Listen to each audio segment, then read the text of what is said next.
lihat pengembangannya kan gitu. Nah, pengembangannya kira-kira mengarah kemana nih KPK kan informasinya kan hanya 2 minggu, tapi tiba-tiba kok ada perpanjangan 1 minggu lagi, apa sih kurangan apa piye? Kalau pengembangan itu kan ya juga rame juga di medsos ya Mas, karena sekarang untuk mengakses informasi itu kan juga sangat mudah.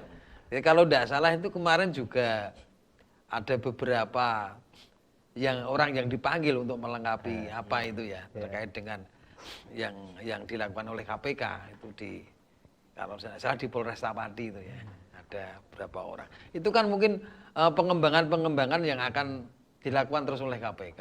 Nanti apa endingnya nanti kan kita juga belum tahu.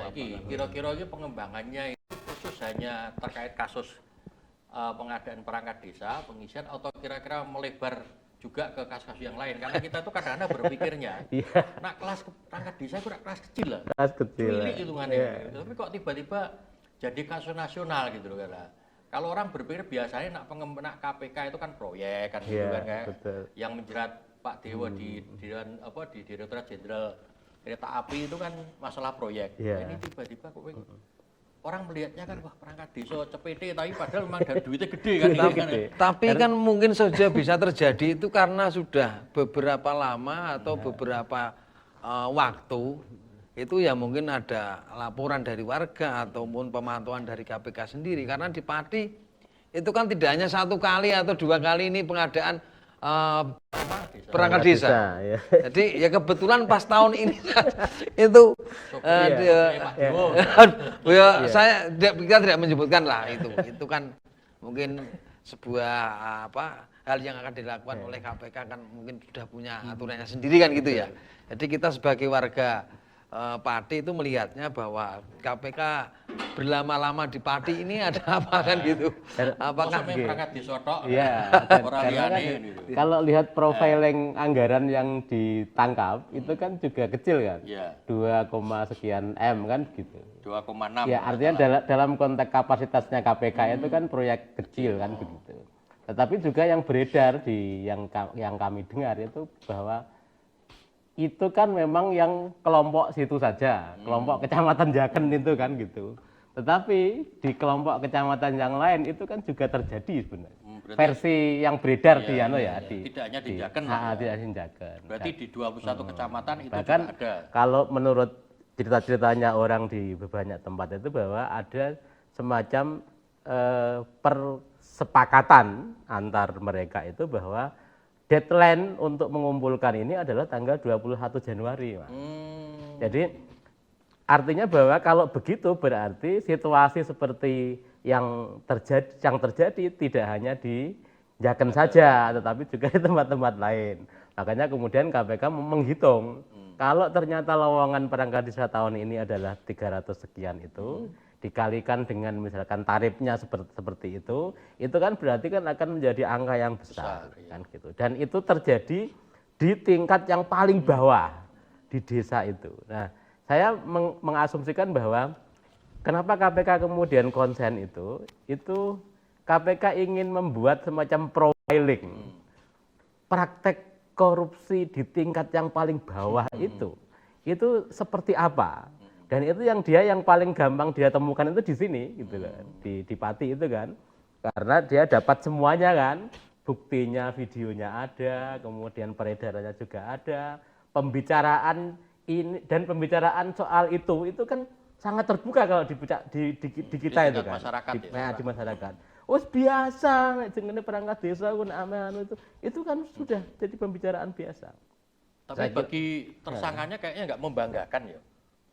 Masuk kasusnya hanya tingkat tingkat desa itu. Mbok yo sing kasus rada gede jual beli jabatan kepala dinas ngono kan tak jane kan yo rada pantes lho. Wah dadi tersangka jual beli jabatan kepala dinas, jual beli perangkat desa ngono kayak piye ngono. Ya kalau seperti yang disampaikan Bang Hu tadi, memang kalau kita boleh ngomong itu kan memang satu kecamatan itu yang sudah disampaikan oleh KPK kemarin. Cuman dalam waktu yang sama ketika ada konferensi pers itu di Kepala Deputi Penindakan dan Eksekusi sudah menyampaikan bahwa itu baru satu kecamatan. Padahal di Pati ada 21 kecamatan. Bagaimana dengan yang 20 kecamatan ini kan gitu. Itu disampaikan kan. Enak dikalikan iso jadi 40 M lebih kan itu kan. Ya, itu baru hitung-hitung. Nah, itu konsen KPK kalau sudah 1 miliar lebih memang biar KPK yang bergerak. Kayak gitu. Jadi ya akhirnya menjadi ramai sekali kan gitu, dan di masyarakat kan juga pro kontra kan.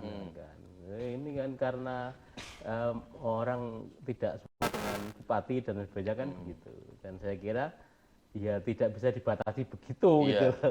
Bahwa urusan dulu ada nggak ditangkap, sekarang ada ditangkap, itu kan urusan soal bagaimana gerakan. Karena yang harus dipahami juga bahwa memang ada gerakan dari masyarakat tentang bagaimana masyarakat mengkritisi pemimpinnya yang dianggap terlalu frontal dalam memimpin, kemudian terlalu keras gitu kan, burung-burung wis ngancam warga kan begitu. Saya biasanya kalau ngobrol dengan kawan-kawan ini, iki piye to, iki masyarakat itu kan bosnya dia kan gitu, dia yang bayar pajak tapi juga diancam oleh orang yang diongkosin gitu kan, disuruh kerja malah ngancam bosnya kan gitu kan. Itulah kewanen kan gitu. Itulah yang kemudian menjadi semacam pembicaraan kan gitu. Makanya kemudian kalau ada peristiwa itu kan terus ono sing syukuran. Ada nggak hubungannya kira-kira ini kalau kita lihat konstruksi perkaranya? Ada hubungannya dengan kejadian aksi 13 dan sebagainya, karena termasuk gerakan rakyat party yang KPK sampai sekarang nggak berhenti itu? Karena kan memang kalau kita lihat ini gerakan kawan-kawan yang ada di AMPB, terutama rakyat party ini kan fenomenal sekali gitu, fenomenal banget. Bahkan orang-orang luar kota yang ngomong. Kalau yang lain, kalau lain kan sekali gerakan paling seminggu selesai. Ini party kan barbar. Nah, ini kan termasuk gerakan panjang yang mungkin pertama kali di Indonesia bahwa ada gerakan masa yang perlawanannya itu nggak surut dalam orang kampung gitu kan, warga desa. Apalagi yang memotori ini kan orang-orang yang bukan memang tokoh-tokoh bergerakan yang sudah dikenal gitu loh. Betul. Ada nggak hubungannya itu, Pak U?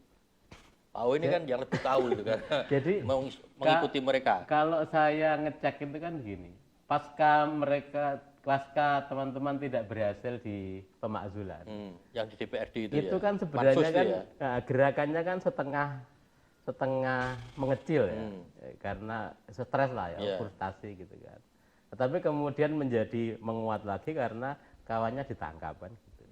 Nah setelah itu kemudian itu jadi pemicu perlawanan yang muncul lagi ya, gitu kan, bahwa ada ini harus diteruskan ini kan gitu.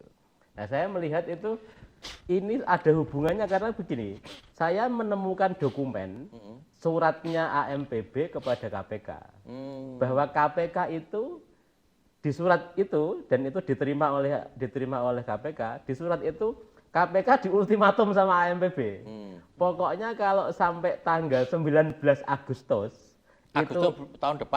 19 Januari. 19 Januari itu KPK tidak mendeklar keputusan terhadap kasusnya Pak Sudewo ini, itu yang terkait dengan DJKA itu ya. Itu KPK itu diancam pokoknya KPK ini akan ada gerakan lebih besar lagi kan gitu. Kalau ini tidak dia, dan itu pas Mas, tanggal 19 pas itu. Kan kayak gitu misalnya. Jadi itu terjadi. Jadi ada sambungannya, tetap ada sambungannya antara apa yang dilakukan oleh AMPB dengan apa yang dilakukan oleh KPK itu. Ya gini Mas Bram, coba kalau itu kan sudah berjalan ya, prosesnya sudah berjalan. Cuman tadi ngomong yang soal bagaimana skala kecilnya di tingkat kecamatan dengan jumlah nominal itu sudah di OTK. Itu pengembangannya kan belum kita pengembangannya kan kita soal yang disampaikan Bang U tadi mungkin itu ada yang memang ada kaitannya. Cuman sekarang ini yang sedang dilaksanakan KPK di Pati ini kan belum selesai. Nanti kira-kira itu apa yang akan dicari, endingnya nanti apa kan gitu? Wah kira ngedek-ngedeki. Endingnya apa? Karena Ya kita lihat semua Mas ya, bahwa di media-media udah ramai kemarin dari awal yang jenengan sampaikan tadi bahwa ada beberapa orang yang sudah dibawa ke Jakarta kantor KPK, kemudian sudah ditetapkan dengan 4 tersangka itu. Apakah dengan adanya KPK yang berlama-lama di Pati ini, apakah nanti endingnya akan merembet ke kasus lain atau hanya berangkat gitu kan? Makanya obrolan-obrolan semacam ini mungkin akan menambah referensi untuk kita dan mungkin teman-teman lain di masyarakat yang berarti jagongan warung tambah ramai gitu untuk materi ya. Iya. Baik, kita break dulu, kita lihat dari foto berikutnya.